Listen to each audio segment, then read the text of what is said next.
मानव नहीं, इंसान नहीं। हम सिर्फ एक दूसरे के पीछे आते हुए कंपटीशन करते हुए आगे बढ़ना चाह रहे हैं, एक दूसरे को देख के इसके पास तो गाड़ी है, इसके पास तो बंगला है, इसके पास तो रुपए हैं, इसके पास पैसे हैं, इसके पास सुख सुविधाएं हैं, हमारे पास नहीं। हम बड़ा आदमी तो बनना चाह रहे हैं, बड़ा इंसान नहीं बनना चाह रहे हैं। हमारे अंदर ये भ्रम पैदा होता है कि अगर हम ईमानदार होंगे तो अपना नुकसान है। हम अगर नीति पे चले तो अपना नुकसान। गुरुदेव ने हमें बताया कि नहीं, हम दूसरों की सफलता देखकर, दूसरों का अर्जित को देखकर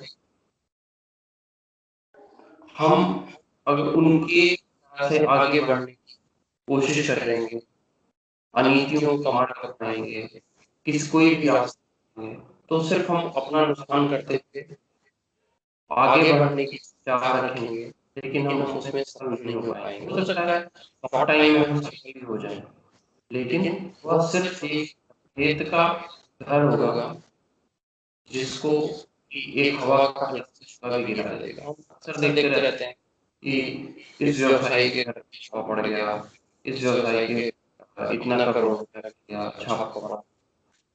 अनीति का मार्ग अपनाकर अर्जित किया हुआ धन हमें सिर्फ हमेशा पतन की तरफ ही ले जाता है। उससे हमारा विकास नहीं हो सकता, हमारा आंतरिक विकास है वो कभी नहीं होगा। इसके विपरीत अगर हम ईमानदारी से काम करें, मेहनत से काम, अपनी नैतिक मूल्यों को अपनाकर जीवन व्यतीत करें, भले ही हमारा विकास धीरे धीरे होगा, लेकिन वो जो विकास होगा वो ठोस होगा।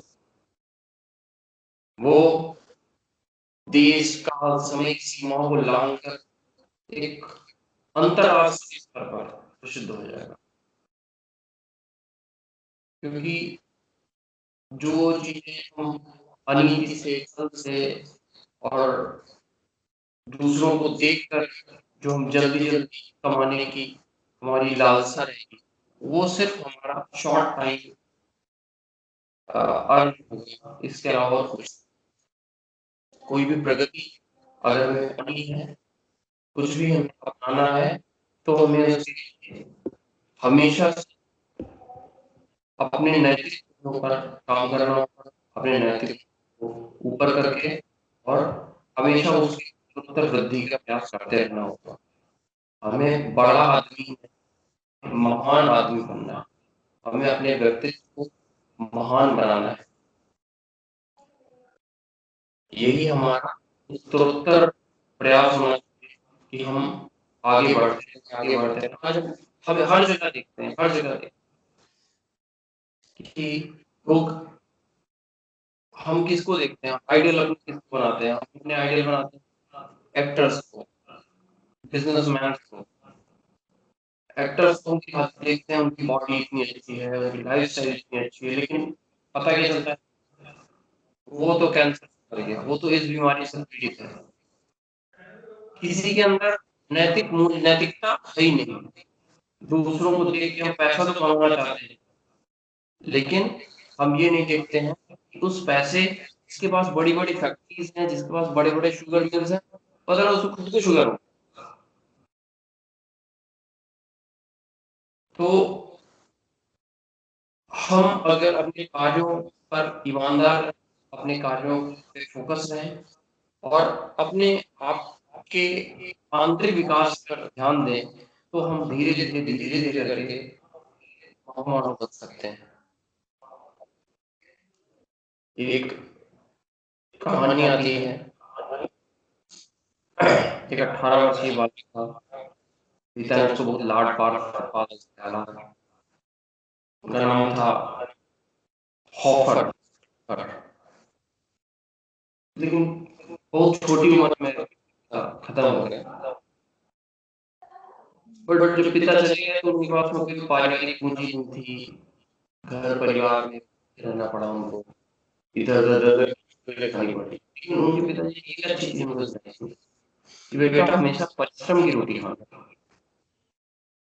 उनके मन में ये बात बैठ गई थी कि ये संस्कार जो उनको मिले थे, उनकी एक मोटी सी बात ये थी कि बेटा हमेशा आप परिश्रम की रोटी खाओ, हमेशा मेहनत करके, मजदूरी करके, कुछ भी करो, लेकिन हमेशा मेहनत की रोटी खाना।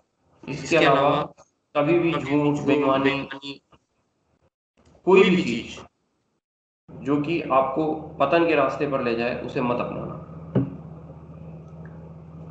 पिता की मृत्यु हो गई, वो बेचारे दर दर की ठोकरें खाने को मजबूर हो गए, निराश्रित हो गए, बेकार हो गए, इधर उधर भटकने लगे, भूख प्यास से आंखें कुलबुलाने लगी।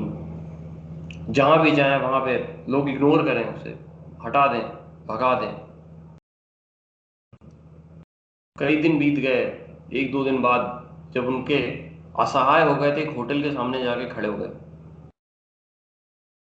काफी देर तक खड़े रहे। होटल का मालिक की नजर तो जा रही थी उन पर, लेकिन वो व्यस्त था अपने कामों में, नौकरी पे जो कस्टमर आ रहे थे उनको डील कर रहा था नौकर, होटल का मालिक। तो नहीं ध्यान दिया। जब सारे कस्टमर चले गए तो नौकर के होटल के मालिक ने ध्यान दिया उन पे, अरे आपको तो, आप तो बहुत देर से खड़े हो, इतनी देर से खड़े हो, भूख लगी है, खाना खाओगे? भूख लगी है? हाँ भूख लगी है।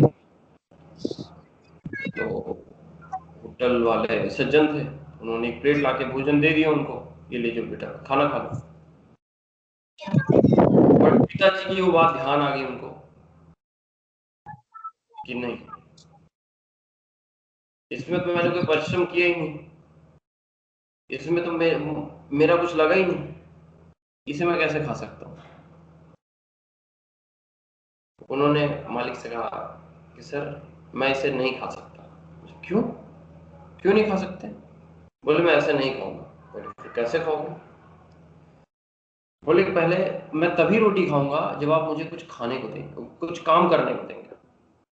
पहले आप मुझे कोई कार्य दीजिए, मैं उस कार्य को करूंगा, उसके बाद में मैं इसको अपना काम का मूल्य समझूंगा, फिर ये रोटी आपकी खाऊंगा। मालिक को प्रसन्न हुआ। उसने पहले उसको किचन में काम दिया, कुछ बर्तन वर्तन साफ किए, फिर उसने वो रोटी खाई। बहुत मेहनत करता रहा, मेहनत करता रहा, मेहनत करता रहा। इतनी मेहनत करी कि दुकान मालिक को लगने लगा कि ये तो दो व्यक्तियों का काम अकेला कर रहा है, इतनी मेहनत करता हूँ। तो मालिक बहुत प्रसन्न हुआ उससे, बोले कि आप तो इतनी मेहनत करते हो, हम आपकी सैलरी बढ़ाना चाहते हैं, हम आपकी सैलरी बढ़ा देंगे। तो हॉफर ने कहा कि देखिए अगर आप सारे एम्प्लॉयज की सैलरी बढ़ा रहे हैं, सारे कर्मचारियों की सैलरी बढ़ा रहे हैं, तब तो आप हमारी बढ़ा दीजिए, मुझे बहुत खुशी होगी। लेकिन अगर आप सिर्फ मेरी बढ़ा रहे हैं तो मैं इसे स्वीकार नहीं करूंगा। बोले अरे ऐसे क्यों? बोले कि अगर मैं कम काम करूं तो वो आपको एक्सेप्ट होगा, अगर मैं अपने काम से जी चुरा हूं तो? बोले नहीं, एक्सेप्ट नहीं होगा। तो बोले मैं जितनी मेहनत करता हूं उसके लिए आपने जो वेतन मेरा फिक्स कर रखा है वो पर्याप्त है, और अगर आप ये चाहते हैं कि मैं अपने काम से जी चुराऊं, इसमें कोताही बरतूं, तो बोले नहीं नहीं ऐसा कुछ नहीं है। तो इस बोले कि ये तो आप सबका बढ़ाओ या फिर मेरा भी ना बढ़ाओ। तो बड़े दंग हो गए उनके जो मालिक थे। उसने कहा तुम्हारे जैसा लड़का हमने देखा ही नहीं, तुम तो मेरे बेटे थे। वो इतनी मेहनत करता था कि बोलते थे कि तुम तो मेरे बेटे से भी बढ़ के इतना ध्यान देते हो मेरी दुकान का, जो कि यहाँ के कुछ दिन में मालिक हो जाएगा, तुम तो उससे ज्यादा ध्यान देते हो। तो कुछ समय बाद में हॉफर की श्रमशीलता को ध्यान में रखते हुए उसकी पदोन्नति कर दी। उसकी ईमानदारी, श्रमशीलता, सारा कुछ उसकी पदोन्नति करके ज़्यादा जिम्मेदारियां दे दी उसको, और अच्छे से काम करने के लिए प्रोत्साहित किया। हम हमेशा यही कहते हैं कि हमें उचित सैलरी नहीं मिलती। हम कहीं अगर कहीं जॉब करने जाते हैं तो हम ये बोलते हैं हमें उचित सैलरी नहीं मिलती, हमें प्रॉपर केयर नहीं होती हमारी। ईमानदारी और सृजनशीलता का ये अर्थ है कि हम किसी से आकांक्षा ना करें कि हाँ हमारी सैलरी तो कम है, हमारी सैलरी इतनी की जाए, नहीं। हमारे अंदर खुद ही वो गुण हम विकसित कर लें कि सामने वाले को ये लगने लगे नहीं ये तो हम इसको कम ही कर रहे हैं, इसको हम कम पे कर रहे हैं, इसको और अधिक पे कर रहे हैं। हम इतनी अपने अंदर निष्ठा विकसित कर लें, इतना अपने काम के प्रति वफादारी ले आए, इतने उच्च सोपानों पर चढ़ते चले जाएं कि जो लोग बेईमानी, कामचोरी, दूसरों को मजबूरी में हाथ लाभ उठाने की बात सोचते हैं, वो भले ही आर्थिक दृष्टि से कितने भी संपन्न बन जाएं, लेकिन वो अधिक प्रगति नहीं कर सकते हैं, वो आगे नहीं बढ़ सकते हैं। हमें अगर हम ईमानदारी अपने अंदर रखेंगे, अपने अंदर सहनशीलता रखेंगे, तो हम वास्तव में आगे बढ़ते हुए चले जाएंगे। और जो चोरी, बेईमानी, लालच, छल, कपट, द्वेष ये सब रखेंगे, वो हमेशा नीचे और नीचे ही होते चले जाएंगे। मनुष्य के उच्च स्तरीय आदर्श एवं सिद्धांत निष्ठा की परख ऐसे अवसरों पर होती है जब स्वार्थ, लोभ, मोह की परिस्थितियां होती हैं। क्योंकि इंसान जब स्वार्थी होता है, उसके सामने स्वार्थ आता है, उसके सामने लोभ आता है, कोई किसी को पता लगा लालच दे रहा है कि आप मेरा ये काम कर दो और हम आपको ये फायदा दे देंगे, आपको इतना अंडर टेबल इतने पैसे दे देंगे, 1 लाख रुपए दे देंगे, 2 लाख रुपए दे देंगे, 3 लाख रुपए दे देंगे, घूस दे देंगे। ये लोभ होता है। स्वार्थ क्या है? स्वार्थ कोई अपना हो, उसको बचाने के लिए जब हम कुछ करने लगते हैं तो वो स्वार्थ है। अपने हम जिस पद पर बैठे हैं, जिस पद के ऊपर बैठे हैं, उस पद का जब अनुचित लाभ उठाते हैं तो स्वार्थ हो जाता है। एक बोर्ड परीक्षा थी, परीक्षा केंद्र पे एक स्टूडेंट था विजय, हाई स्कूल का बोर्ड एग्जाम था। उसके पिताजी का बाई चांस उसी स्कूल में सेंटर आ गया, पिताजी इन्विजिलेटर आ गए वहां पे। बेटा पेपर दे रहा है, उसी रूम में, बेटे के रूम में ही उनकी पिताजी की ड्यूटी लगी। बेटा तो खुश, अरे वाह मेरे पिताजी की ड्यूटी लगी, अब तो हम ही राजा हैं, हम ही शेर हैं। तो हाई स्कूल का पेपर है, अब तो नंबर खूब छापेंगे। उसने क्या किया, अपनी किताब उताब निकाली, तो पिताजी हैं ही हैं, सब देख लेंगे, और लिखने लगा देख देख के एग्जाम में, बिना किसी भय के।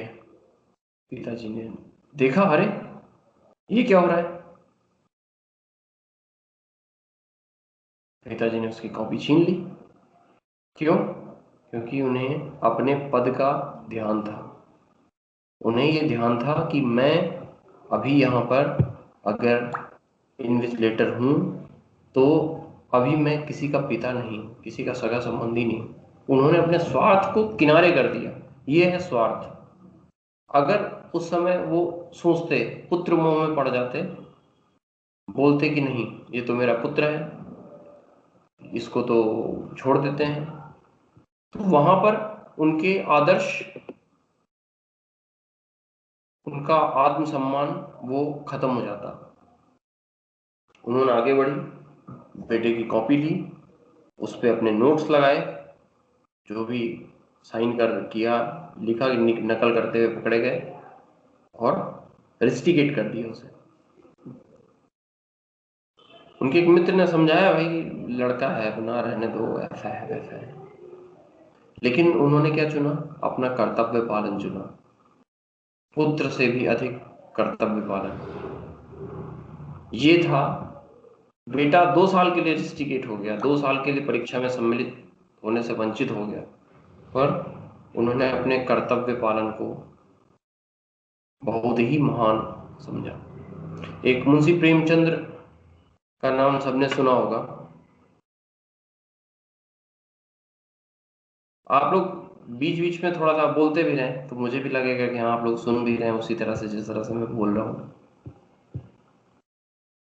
हेलो। हाँ जी बिल्कुल। हाँ जी, सुन रहे हैं। हाँ, मुंशी प्रेमचंद्र का नाम सुना होगा आप लोगों ने। जी उन्हें जी। अ, अंग्रेज जो क्या करते थे, अंग्रेज लोगों की एक नीति होती थी कि जो पढ़े लिखे व्यक्ति हैं, जो ज्यादा वेल क्वालिफाइड हैं, कोई लेखक हैं, उन्हें कैसे भी करके अपने अपनी तरफ मिला लो। कुछ भी करो, साम दाम दंड भेद कुछ भी करो, बस उनको मिला लो कैसे भी करके अपने अपने फेवर में कर लो। मुंशी प्रेमचंद्र उस समय बहुत महान लेखक थे, आज भी हैं, हमारे बीच में नहीं है फिर भी वो बहुत महान लेखक थे। तो उनका ये था कि हाँ भाई इनको कैसे भी करके मिला लो। तो उनको एक उपाधि दी गई उस समय। मतलब मुंशी प्रेमचंद्र बहुत लेखनी में बिल्कुल आग लगा देते थे वो। अंग्रेज सरकार की नीति ये थी कि कैसे भी विद्वानों को, प्रतिभावानों को सरकार समर्थक बना दो, कुछ भी दो, नौकरी दो, पद दो, प्रतिष्ठा दो, कुछ भी दो, उनको बना लो। उस समय उत्तर प्रदेश के गवर्नर थे, तो उन्होंने मुंशी प्रेमचंद को राय साहब की खिताब दिया, राय साहब का खिताब दिया, उनके घर भेज दिया। राय साहब उस समय मतलब बहुत बड़ी पदवी मानी जाती थी, अंग्रेजों के द्वारा बड़ा सम्मान मिलता था, बहुत मान मिलता था कि राय साहब का खिताब दिया गया, उनके घर पहुंचा दिया गया। उस समय मुंशी प्रेमचंद जी थे नहीं, उनकी पत्नी थी, उनको 1 लाख रुपए का चेक और राय साहब का सम्मान का सर्टिफिकेट वो सब उनके घर में पहुंचा दिया गया। प्रेमचंद जी इतने विद्वान थे, प्रतिभावान थे, वो पहुंचे अपने घर, देखा तो माजरा समझ गया पूरा कि चाहते क्या है। पत्नी ने कहा अरे वाह ये सम्मान मिला है हमें, और हम बहुत विषम परिस्थितियां थी मुंशी प्रेमचंद्र जी की भी, जीवन पर्यंत ही विषम परिस्थितियां थी।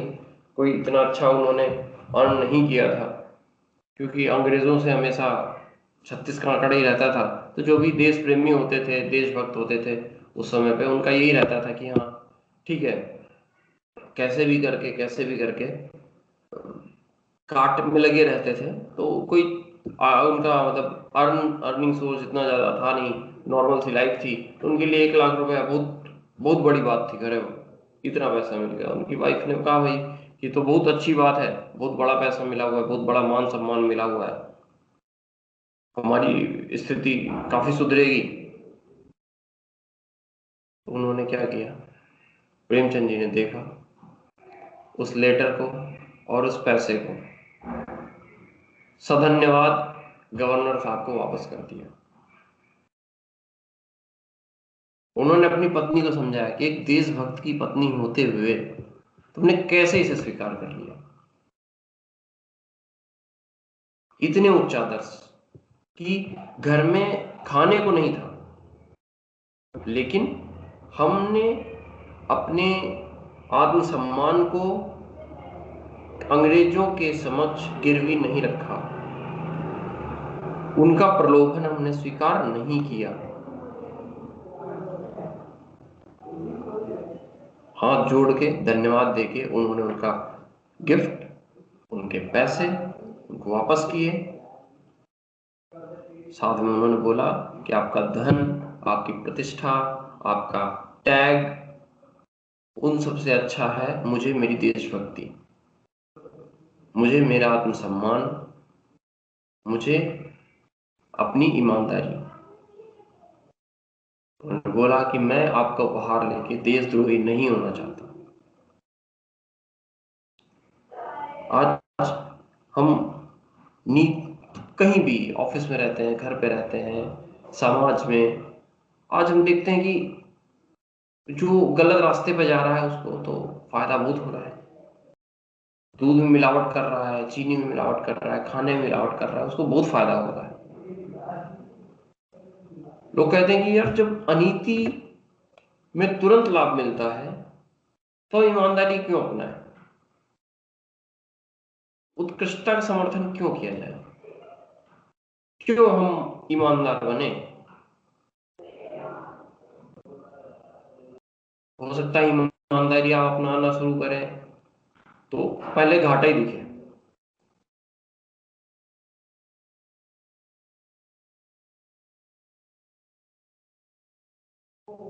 लेकिन यह मान्यता अधूरी है। इन सब के पीछे एक अधूरापन है। हम क्या देखते हैं कि आज तो हम फटाफट लाभ अर्जित कर रहे हैं, लेकिन इसके जो दूरगामी परिणाम होंगे वो हमेशा ही हमें गर्त में ले जाने वाले ही होंगे, हमारा हमेशा ही नुकसान करने वाले होंगे। इनका दूरगामी परिणाम हमेशा ही हमें नरक में ले जाने वाला ही होगा।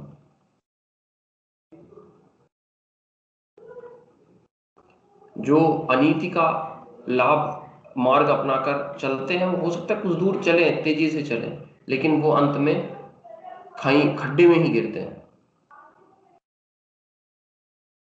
आध्यात्मिक क्षेत्र में और भौतिक क्षेत्र में दोनों में ही वही व्यक्ति सफल होता है जो हमेशा नीति का मार्ग अपनाकर आगे की ओर बढ़ता है। वो उत्कृष्टता को अपने जीवन में समाहित करता है, व्यवहार में अपने उतारता है, अपनी बोलचाल, रहन सहन, अपने व्यक्तित्व में परिणित करता है। वही उत्तरोत्तर आगे बढ़ता है, वही सफल होता है। हम कोई भी लक्ष्य प्राप्ति के लिए जब निरंतर प्रयास करते हैं तो हमारे सामने दो रास्ते होते हैं, एक अच्छा और एक बुरा। हो सकता है बुरा रास्ता शॉर्टकट दिखता है हमें, अच्छे रास्ते में बहुत सारे कांटे, कंकड़, बहुत सारी बाधाएं, सब कुछ होती हैं। और जो बुरा रास्ता होता है वो बहुत ही साफ सुथरा दिखता है, बहुत ही शॉर्टकट दिखता है, बहुत ही अच्छा दिखता है। लेकिन जब हम किसी भी रास्ते पर चलना शुरू करते हैं ना, चाहे वो अच्छे रास्ते पर चलना शुरू करें या बुरे रास्ते पर, जब हम चलना शुरू करते हैं कुछ समय तक अगर अच्छे रास्ते पर चलना शुरू करेंगे तो पथ में बहुत बाधाएं आएंगी, स्टार्टिंग में बहुत बाधाएं आएंगी, बहुत सारी कठिनाइयां आएंगी। जब हम बुरे रास्ते पर चलना शुरू करेंगे तो हम अच्छे से चलेंगे, बहुत मजा आएगा, वाह बहुत अच्छा है। लेकिन कुछ आगे चलने के बाद हम बुरे रास्ते पर ऐसा फंस जाएंगे कि हम वापस नहीं आ सकते। वही जैसे कि अगर हमने एक झूठ बोला, बुरे रास्ते पर चलना है तो उसमें अगर हमने एक झूठ बोला तो क्या हुआ, कुछ समय के लिए बच गए, लेकिन उस झूठ को छिपाने के लिए हमें फिर तुरंत ही एक झूठ और बोलना पड़ेगा। मतलब एक झूठ छुपाना, उसके लिए दूसरा, उस झूठ को छुपाने के लिए दूसरा झूठ बोलना, फिर झूठ को छिपाने के लिए तीसरा झूठ बोलना है। कई बार ऐसा होता है कि झूठ को छुपाते छुपाते हम बुरे कर्मों में संलिप्त हो जाते हैं। ये हो गया आपका बुरा रास्ता। अच्छे रास्ते पे अगर हम चले, कोई बात हो गई, हमसे कोई गलती हो गई, हमने उसे एक्सेप्ट कर लिया, यहाँ हमसे ये गलती हो गई, हो सकता है शॉर्ट टाइम के लिए हम डांट खा जाए, हमें कुछ कह दिया जाए, लेकिन वो वहीं से खत्म हो गया, वो बात वहीं से खत्म हो जाएगी। लेकिन अगर आपने अनीति का मार्ग अपनाया, कुछ झूठ बोला, तो क्या होगा, वो झूठ पे झूठ बोलते ही जाएंगे आप। हो सकता है कुछ कर्म भी करने पड़े उस झूठ को छिपाने के लिए, तो वो हो गया बुरा मार्ग। तो अच्छे मार्ग में चले आप, आपको आत्मसंतुष्टि होगी कि हाँ, मैंने ईमानदारी से ये बात अपनी बता दी, हमारा जो भी हमने गलत किया वो हमने एक्सेप्ट कर लिया, तो आत्मसंतुष्टि हुई आपको। सच बोलने का मार्ग कठिन है, झूठ बोलने का मार्ग सरल है शुरुआत में, लेकिन आगे चल के हमें उल्टा ही होना है कि अगर हम नीति के मार्ग पे चलेंगे, सत्य के मार्ग पे चलेंगे, तो वो हमें आगे अच्छे से अच्छे अपने को उत्तरोत्तर वृद्धि करते चले जाएंगे। और अगर झूठ के मार्ग पे चल जाएंगे तो हम सीधे गड्ढे में ही जाएंगे, इसका और कोई इलाज नहीं है, कोई और चारा नहीं है। इसकी यही वो आपको हमेशा पथभ्रष्ट करने वाली ही होगी। जितने भी आज सक्सेसफुल लोग हुए हैं, सबने छोटे छोटे से ही अपनी स्टार्टिंग की है। जो भी सक्सेसफुल हुआ, अपने में नीति निपुणता, अपने में ईमानदारी, अगर आप ये चीजें लेके बैठोगे ना, बहुत सारे ऐसे आपके आसपास देखेंगे तो बहुत सारे ऐसे व्यवसायी होंगे, बहुत से ऐसे व्यापारी होंगे जो कि बहुत छोटे से जिन्होंने स्टार्ट की थी। एक यहाँ पे भी अपना चाय वाले हैं, एक आध बहुत छोटी सी शॉप से शुरू की, रेगुलर लगे रहे, रेगुलर लगे रहे, रेगुलर लगे रहे, ईमानदारी से काम किया, अपना धैर्य रखा, आज वो कितने सक्सेसफुल हो गए। किसी भी बिजनेस में जो बड़ा बिजनेसमैन है, अंबानी उसका काफी नाम है, उनका भी आप अगर आप देखें तो उन्होंने शायद 2,000 रुपए 3,000 रुपए से शुरुआत की थी अपने जीवन की, अपने बिजनेस की, अपनी बीवी के गहने बेच के शुरुआत की थी। किया क्या उन्होंने? बहुत ही विवेकपूर्ण ढंग से अपने को ग्रोथ करते रहे, ग्रोथ करते रहे, धीरे धीरे धीरे धीरे धीरे धीरे। कोई भी होता है, अगर किसी के अंदर नम्रता है, किसी के अंदर पुरुषार्थ है, किसी के अंदर ये सारी क्वालिटीज हैं, गुण हैं, तो वो उत्तरोत्तर वृद्धि करता रहेगा। समय लगेगा, परंतु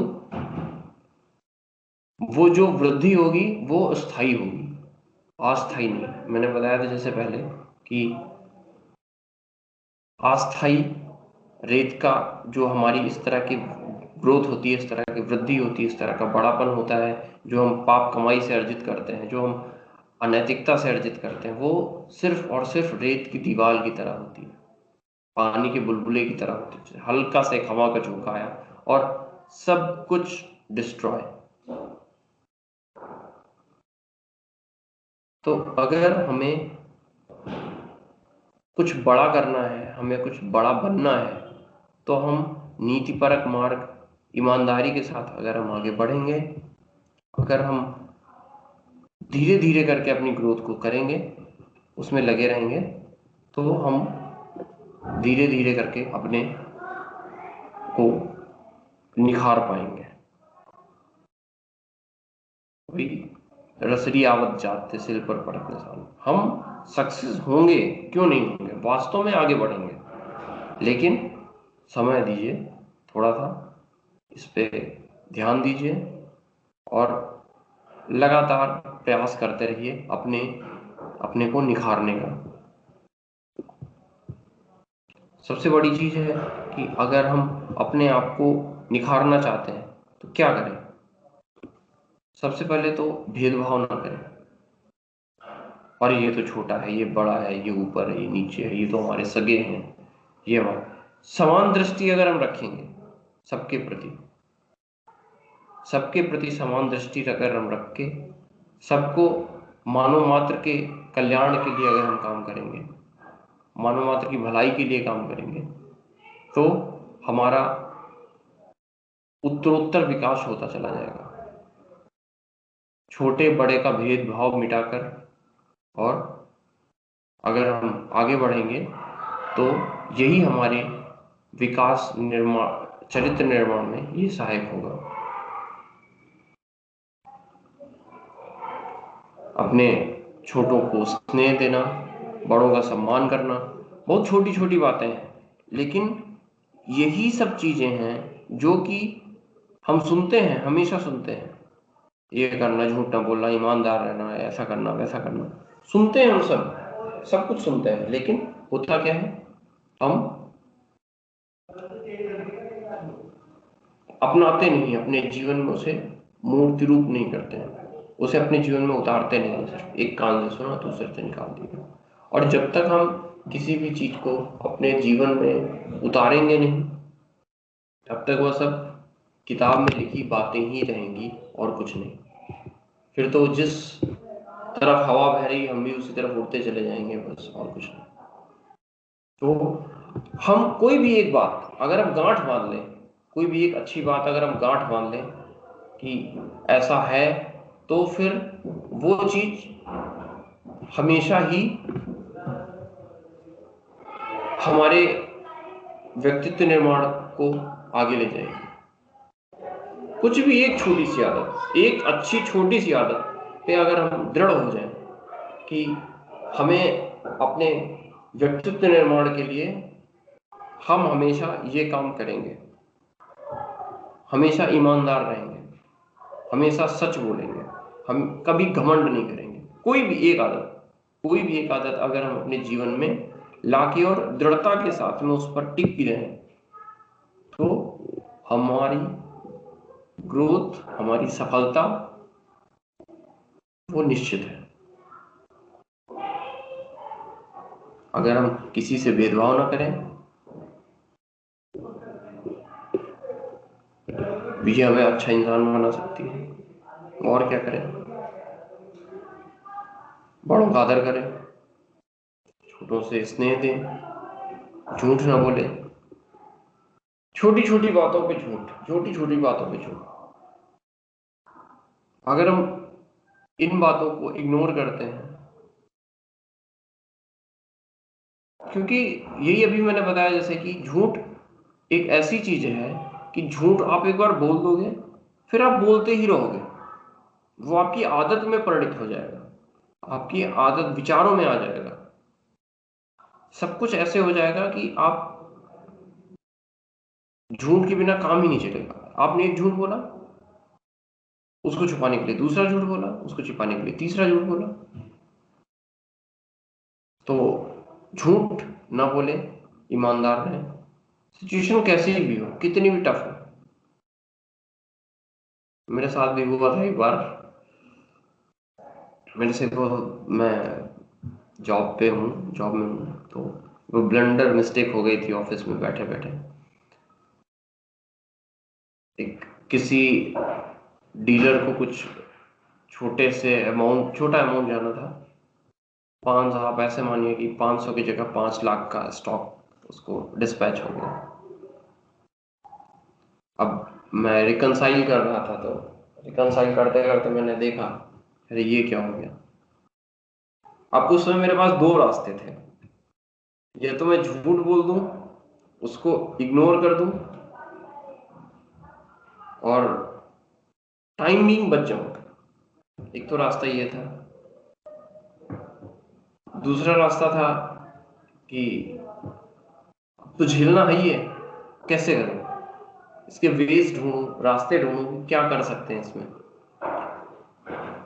बॉस को बताऊं, उनकी डांट सुनूं, फटकार सुनूं। मैटर भी बहुत बड़ा था, तो मेरे भी अंदर बड़ा द्वंद्व चल रहा था, क्या करूं। मैं उठा। अच्छा, जो मेरे बॉस थे वो इतने, मतलब कह सकते हैं कि इतने बदनाम थे कि ऐसा लगा कि अब तो नौकरी गई, ऐसा लग रहा था, क्योंकि वो बहुत गुस्से वाले थे, बहुत भयंकर गुस्से वाले थे। किसी की छोटी सी गलती होती थी तो इतनी बुरी तरीके से झाड़ लगाते थे कि बस क्या क्या गुनाह कर दिया। मैं रात में 6 बजे 7 बजे तक बैठा रहा, अपनी सीट पे बैठा रहा। बॉस का जब टाइम हुआ उस दिन, वो भी पता नहीं क्यों रुक गए, रात में काफी लेट हो गए, निकलने लगे, अपने केबिन से निकले। नेक्स्ट केबिन मेरा था, तो बोले अरे गए नहीं हम। मैं नहीं सर, कुछ काम करो। क्या हुआ? वो सर एक मिस्टेक हो गई मुझसे। बोले क्या हुआ? तो बोले कि, मैंने कहा सर आप डांटेंगे अभी, मतलब मैं बोल नहीं पा रहा सर, मैं बोल नहीं पा रहा। बोले नहीं बताओ क्या हुआ। तो उन्होंने, मैंने बताया सर 500 का अमाउंट एंटर करना था, मेरे से एंटर 5 लाख हो गया और स्टॉक भी डिस्पैच हो गया। 5 लाख का स्टॉक चला गया पार्टी को। 2 मिनट वो मतलब वहां पे फिक्स हो गए, खड़े हो गए, कुछ नहीं बोले। मैं सर नीचे की चुपचाप खड़ा था, वो मुझे देख रहे थे। उनका ओके ठीक है, उनका वो रिएक्शन आज तक मेरी आंख के आगे है। बोले ओके ठीक है, तुम एक काम करो, मुझे मेल लिखो और जो स्टॉक गया उसका रिवर्सल लो, पार्टी को चार्ज इनवॉइस करो और मेल डाल दो, एसओ से बोलो पैसे रिकवर करें, बाकी बात कल सुबह करेंगे। मतलब आज तक जब भी मैं कभी ऐसी सिचुएशन फंसता हूँ कि क्या करूं क्या ना करूं, तो मुझे वो सीन जरूर याद आता है कि जब बॉस ने मेरा कहा था, मतलब इतने गुस्से वाले होके मुझे वो रिएक्शन में मैं जानने वाला था, मुझे ऐसा लग रहा था कि हो सकता है मेरी नौकरी जाने वाली है। मैं इस सिचुएशन में पहुंच गया था, करूं या मरूं या यहाँ से भाग जाऊं, ऐसा सोच रहा था। वो सिचुएशन मैं मतलब एक्सप्लेन नहीं कर सकता हूँ उस समय मेरी क्या सिचुएशन थी। बट मैंने सोचा कि नहीं, छुपा के फायदा नहीं। हो सकता है छुपा लेता मैं उस समय, तो हो सकता है उस समय मुझे ऐसा लग रहा था कि अगर मैंने छुपा लिया तो हो सकता है मेरी नौकरी बच जाए, कल को ऑडिट में पकड़ा कहीं और बाकी कुछ हुआ। बट वो तलवार मेरे गर्दन पे लटकी रहती है हमेशा। मैंने किया मैंने क्या किया, मैंने बॉस को एज इट इज सारी बात बताई। पता नहीं जल्दी में थे कि ईश्वर की कृपा थी हम मुझ पे कि उन्होंने बोला ओके ठीक है, मुझे मेल डाल दो, स्टॉक रिवर्सल करो, रिवील करो पार्टी को, और एसओ से बोलो पैसे कलेक्ट करे और मेल डाल दो, मैं ओके कर दूंगा। वो मुझे आज तक प्रेरणा देती है वो बात कि कभी भी ऐसी सिचुएशन जब मैं दोराहे पे खड़ा होता हूँ मुझे वो बात जरूर याद आती है कि अगर मैंने उस दिन गलत रास्ता चुन लिया होता तो वो सालों साल मेरे गर्दन पे तलवार अटकी होती, और हो सकता है किसी दिन चल भी जाती, किसी दिन गर्दन भी गायब हो जाती मेरी। तो हमेशा मैंने उस दिन यही सीख ली कि कभी भी, भले ही गर्दन कितनी भी फंसी हो आपकी, अगर आपने सच बोल दिया तो वो मैटर हो सकता है कि उस समय, जिस समय आप सच बोलो उस समय आपको कष्ट दे, लेकिन वास्तविकता मानिए कि बाद में वह सिर्फ आपको आत्मसंतोष ही देगा, आपको आगे ही बढ़ाएगा। उस दिन के बाद से वास्तव में बता रहा हूं, मेरे अंदर इतना इतना जोश आ गया अंदर से कि बॉस की रिस्पेक्ट बहुत बढ़ गई। जहां लोग डरते थे बॉस से, वहां पे मेरे मन में उनके प्रति रिस्पेक्ट सम्मान और ज्यादा बढ़ गया। तो सबसे बड़ी बात यह कि झूठ नहीं बोलना, ईमानदार रहना, ये बचपन से हम सीखते आ रहे हैं। हम ये सब चीजें बचपन से सीखते आ रहे हैं, नहीं झूठ नहीं बोलना चाहिए, ईमानदार रहना चाहिए, चोरी नहीं करनी चाहिए। लेकिन हम अगर इनमें से कोई एक गुण अपना लें, कोई भी एक गुण, और उसे जीवन में अपने आत्मसात कर लें, तो हम आगे ही बढ़ते चले जाएंगे, हम पीछे नहीं हट सकते। कोई भी एक नहीं।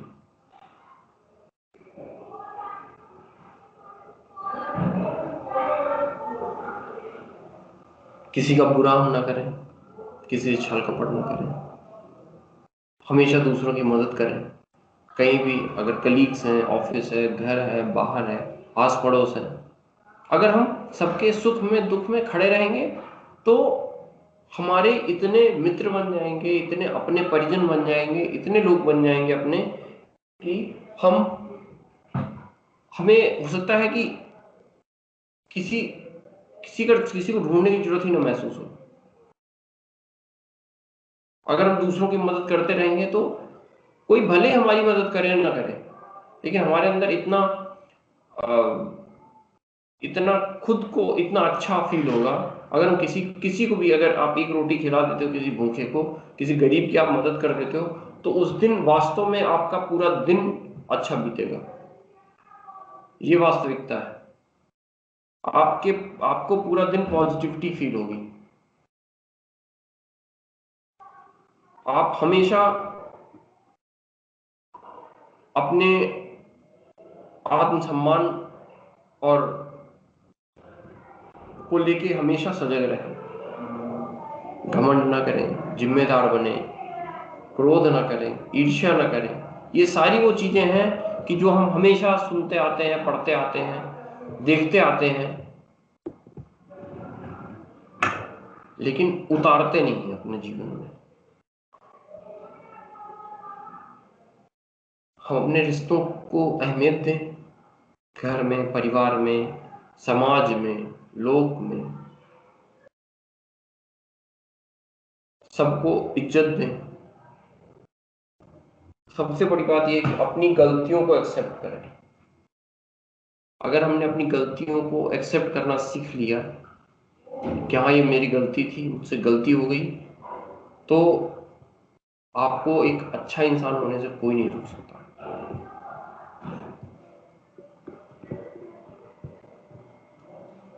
और सबसे बड़ी बात यह कि किसी की गलती है कोई तो उसे माफ करें, माफ करना सीखना। जो जिसने कुछ गलत कर दिया वो खुद भोगेगा। बचपन से ही सुनते आ रहे भाई उसने कुछ गलत किया, ठीक है भगवान सब देख रहा है, ठीक है, वो उसने गलती की तो उसे माफ कर दें, उसे भूल जाए उस गलती को, उसकी इग्नोर करें। क्योंकि जो माफ करता है वो बड़ा होता है। हमेशा सकारात्मक रहें, समाज सेवा करें, ईश्वर को याद करें। ये सब ऐसी चीजें हैं कि हम अपने जीवन में अगर उतार लें तो हम आगे और आगे बढ़ते चले जाएंगे। यही हमारी वास्तविक धरोहर है और यही हमारे वो सीढ़ियां हैं जिन पे चढ़ते चढ़ते चढ़ते चढ़ते हम आगे बढ़ेंगे। हम आज देखते हैं कि लोग ये समझते हैं कि हमारे पास तो साधन नहीं है, हमारे पास तो सुविधाएं नहीं है, हमारे पास तो संपन्नता नहीं है, हमारे पास पैसे नहीं है, तो हम कुछ अच्छा नहीं कर पाते। हम लोगों की सेवा तो करना चाहते हैं लेकिन हमें पैसे नहीं है। हमारे पास जो भी है, कुछ भी है, हम अगर सच्चे दिल से उसे अर्पित करते हैं तो वही हमारे लिए पूर्ण है। अक्सर पेपरों में देखते हैं, न्यूज़पेपर में अभी भी एक वीडियो आया था कुछ देर पहले, देख रहे हैं कि एक पेपर बेचने वाला है, रद्दी बेचने वाला है, घूम घूम के रद्दी कलेक्ट करता है, बेचता है। एक कुछ लड़कियां आती हैं उनके पास में कि बाबा राम मंदिर बन रहा है, आप खुश हो? हाँ बेटा बहुत खुश है। तो बाबा आपका क्या योगदान रहेगा उसमें? तो बोले बेटा ये 100 रुपया कमाए हैं हम आज सुबह से शाम तक, बिल्कुल बुड्ढे बुड्ढे थे, साइकिल से रद्दियां इकट्ठा कर रहे थे। बोले बेटा ये 100 रुपया कमाए हैं, सब दे दोगे? हाँ बेटा सब ले लो। क्यों? फिर कमाओ, खाओगे क्या, कैसे रहोगे, आज कैसे? सब राम जाने। जिसके लिए हमने जिस अच्छाई के लिए अपना एक कदम बढ़ाया है वही आपको आगे का मार्ग भी प्रशस्त करेगा। उनके पास 100 रुपए थे, उन्होंने 100 रुपए की रसीद कटा ली। जो उनके पास में साधन मौजूद थे वो उन्होंने अर्पित कर दिया भगवान राम जब वन में माता सीता को ढूंढ रहे थे तो जब वो मतंग ऋषि के आश्रम में पहुंचे तो वहां माता सबरी मिली। अगर आज हम सोचें कि कोई गेस्ट आने वाला है हमारे घर में तो क्या करते हैं, अरे भाई ये लाओ, बिस्किट लाओ, कोल्ड ड्रिंक लाओ, नमकीन लाओ, ये अच्छी वाली नमकीन लाना, थोड़ा सा ऐसा है वैसा है, बहुत सारी तैयारियां करते हैं, बहुत सारी तैयारियां करते हैं।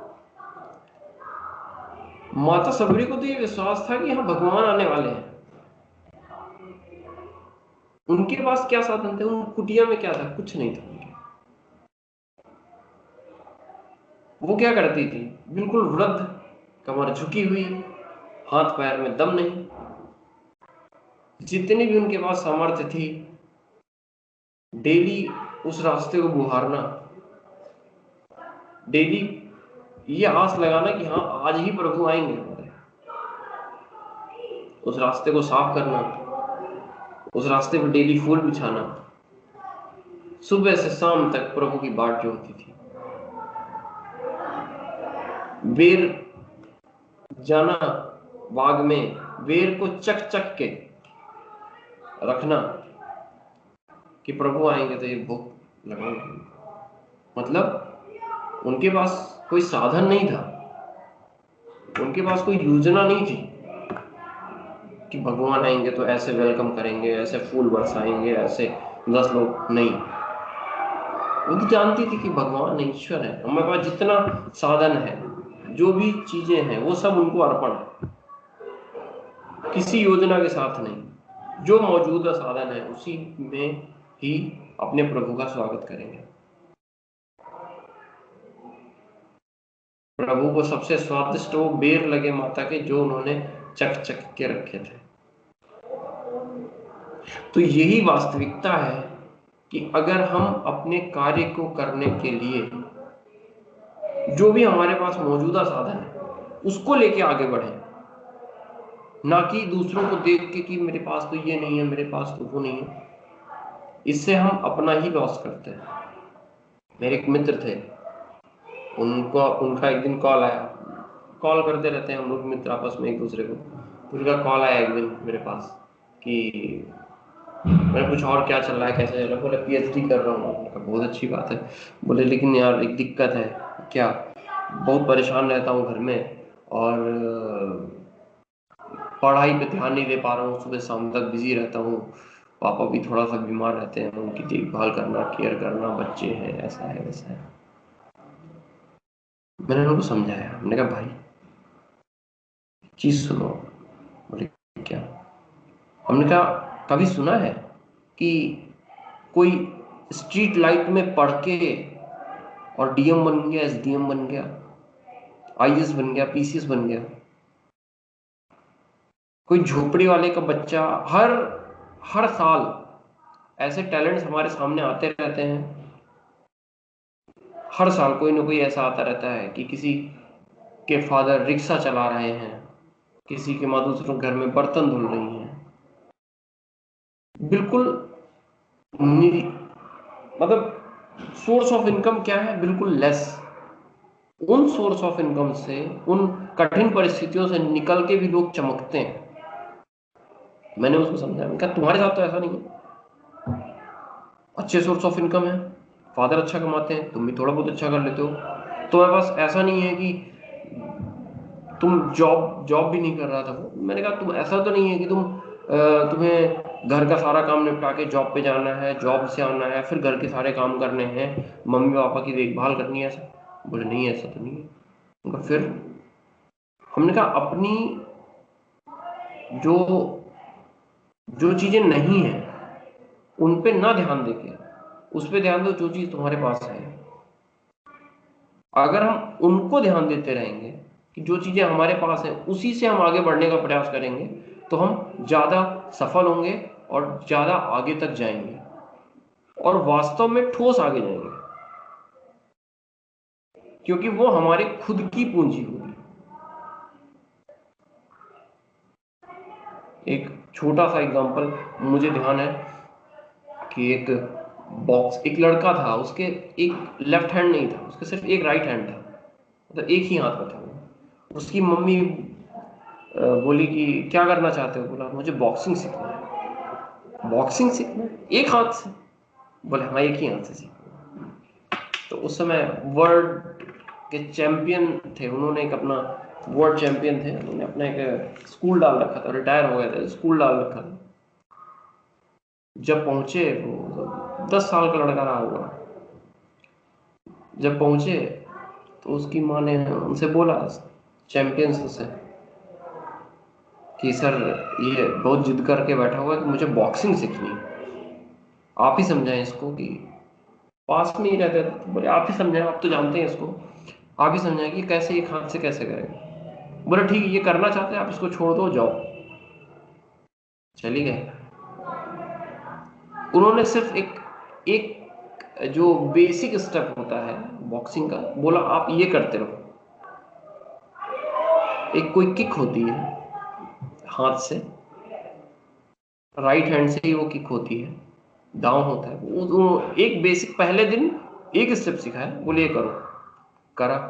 दूसरे दिन आया, फिर बोले फिर वही करो। सुबह से शाम तक लड़का वही एक किक करता रहा। सिर्फ वो किक ही करता रहा, पूरे दिन करता रहा। तीसरे दिन आया फिर वही किक करता रहा, चौथे दिन आया एक हफ्ते तक वही किक चलती रही उसकी, एक हफ्ते वही किक चलता रहा दिनों। मतलब वो परेशान हो गया लड़का, फ्रस्ट्रेट। अगर हम भी कोई एक काम करते रहे तो हम भी वही काम करते रहे तो जी उब जाएगा। वो तो बेचारा सिर्फ एक ही किक ही करता रहा, वैसे ही वो स्टाइल जो भी थी वो किक ही करता रहा, सुबह से शाम तक लड़का किक करे। वो लड़का परेशान हो गया एक हफ्ते में। कहा सर और तो कुछ बताओ। बोले नहीं, तुम यही करो। एक हफ्ते, एक महीने, एक साल, 2 साल, 5 साल, 10 साल लड़का सिर्फ वही किक ही करता रहा। वो सुबह आता और टीचर ने बॉन्ड भरवा दिया था कि ना ये कहीं जाएगा और ना ही कुछ और करेगा। अगर इसको बॉक्सिंग सीखनी तो मैं सिखाऊंगा, लेकिन इसी शर्त पे कि ये कहीं मुझे छोड़ के जाएगा नहीं। तो ठीक है। वो लड़का 15 साल तक एक ही किक करता रहा। उस किक में वो इतना परफेक्ट हो गया, इतना परफेक्ट हो गया कि उसका कोई जोड़ ही नहीं था, सिर्फ वही एक किक करते करते। वर्ल्ड चैंपियनशिप में एक बार उस लड़के को जाना पड़ा। जो उस अपने टीचर के साथ गया था वो भी बैठा था, एक चैंपियन थे। वो एक कोई पर्टिकुलर दांव था, उस दांव में वो महारत हासिल थी उसको, चैंपियन को।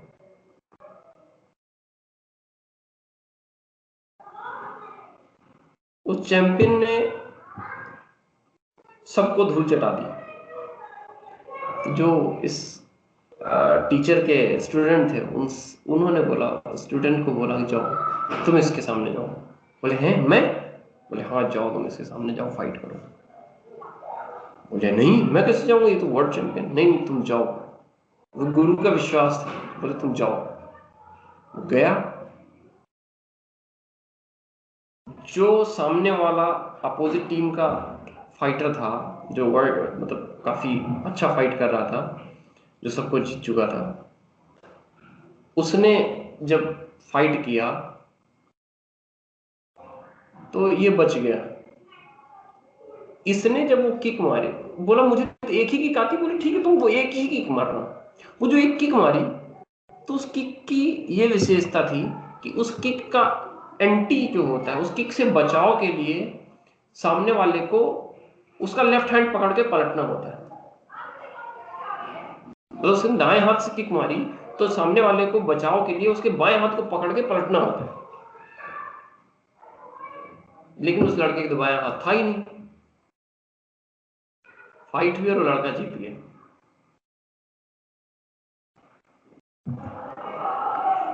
इसमें दो चीजें थी, एक अपने गुरु पे विश्वास, दूसरा निरंतरता। जो भी आपके पास साधन मौजूद थे, उसके बाद एक हाथ मौजूद था, उसने एक हाथ से फाइट की, लेकिन पूरी ईमानदारी के साथ में 15 साल लगा रहा हूं, वो एक हाथ से भी वर्ल्ड चैंपियन बना। तो छोटे छोटे कार्यों से, छोटी छोटी चीजों से भी हम बहुत आगे बढ़ सकते हैं, बहुत बड़ा बन सकते हैं।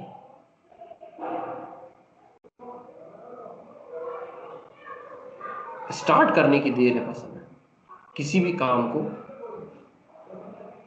स्टार्ट करें, कुछ भी अच्छी चीज को स्टार्ट करें। बिल्कुल सही सब बात है। कुछ अनुकूल होगा, हमारे सब कुछ अनुकूल होगा, लेकिन उसके लिए हमें शुरुआत करनी पड़ेगी, एक अच्छा शुरुआत। भले काम छोटा हो, भले ही उसमें तुरंत ही सफलता ना दिखे, लेकिन हम अगर उसमें लगन से लगे रहेंगे तो हम निश्चित ही सफल होंगे। जो भी बड़े बड़े लोग हुए हैं, बाटा बाटा का आज कितना नाम है। क्या थे वो शुरू में? मोची थे,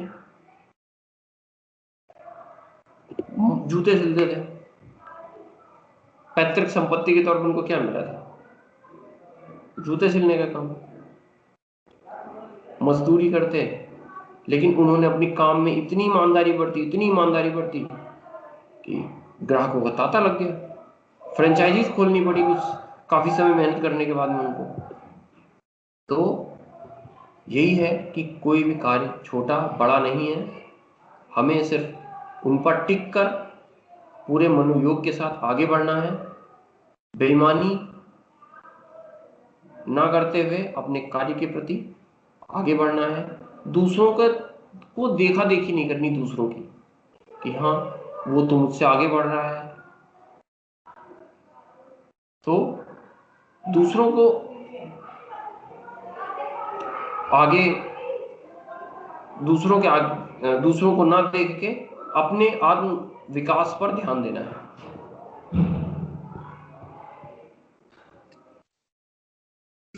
इन्हीं विचारों के साथ में मैं अपनी वाणी को विराम देता हूँ।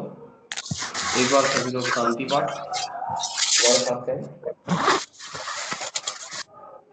ओम द्यौ शांतिरंतरिक्षकं शांतिः पृथ्वी शांतिराप शांतिरोषधयः शांतिर्वनस्पतयः शांतिर्विश्वे देवा शांतिर्ब्रह्म शांति सर्वगं शांति शांतिरेव शांति सामा शांतिरेधि।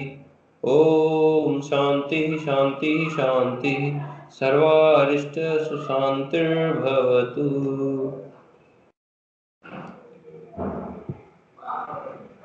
कुछ आप लोगों को विचार व्यक्त करना हो तो अनम्यूट करके विचार व्यक्त कर सकते हैं, बात कर सकते हैं।